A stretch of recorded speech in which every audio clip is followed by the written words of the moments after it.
negative guy here. I'll start with that.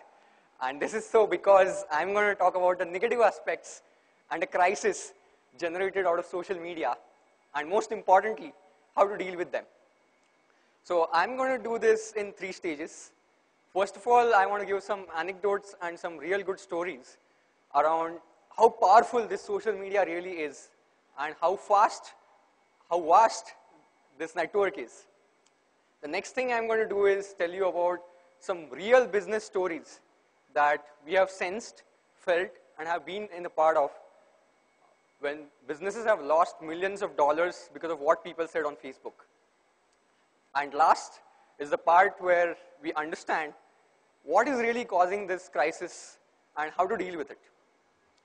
So I'll start with the MIT's DARPA Network Challenge, or the Red Balloon Challenge. And it's a very interesting story. This happened while I was studying at MIT. I was at the media lab at MIT, which is sort of the innovation hub, where you get to do a lot of interesting projects and work on R&D areas that otherwise you will not be funded for. And obviously, a lot of crazy people and smart people all over the world are clubbed into this building, where they are funded and told to do research on the areas that interest them. So it so happened that at the same time, DARPA, which is a defense research institute in the US, released a project or a challenge which said, you will win $40,000 US if you can spot 10 red balloons that they are going to raise at one particular time in US. And those balloons will be in different places all over the US. Let's say one in Union Square in California, the other one in New York somewhere, etc., etc. And you wouldn't know what are the likely positions, because obviously they'll pick some obscure places where there is lesser population density and all. So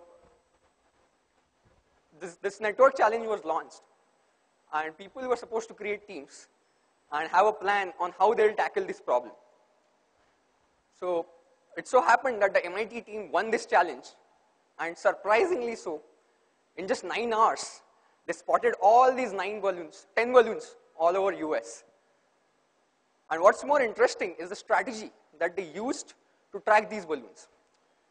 The guy who formed the team formed his team pretty much 24 hours before the actual challenge was supposed to take place. And all this organization and planning happened within that day. What did he do?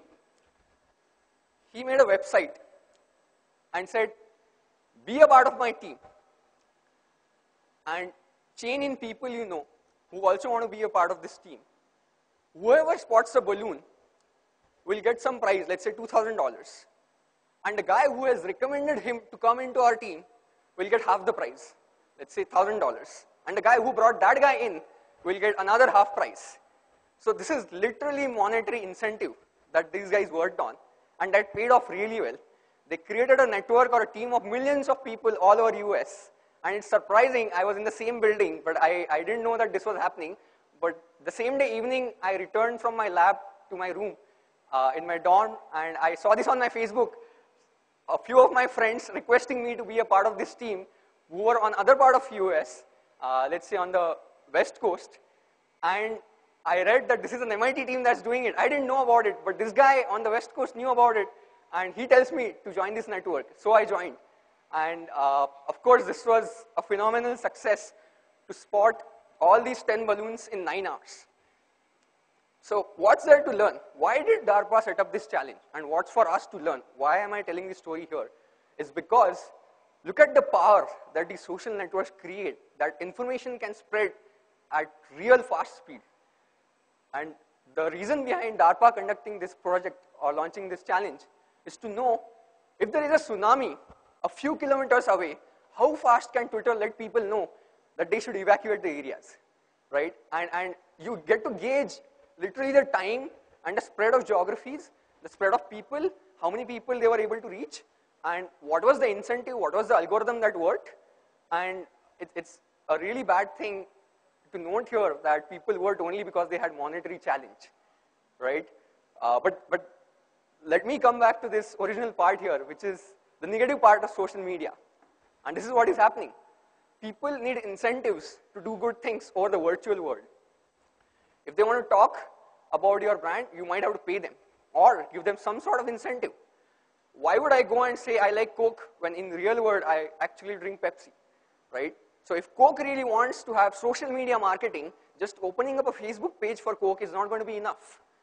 What is the real incentive? Is Coke going to pay people to go and say on Facebook, I like Coke, you should drink Coke? No, that's not going to work.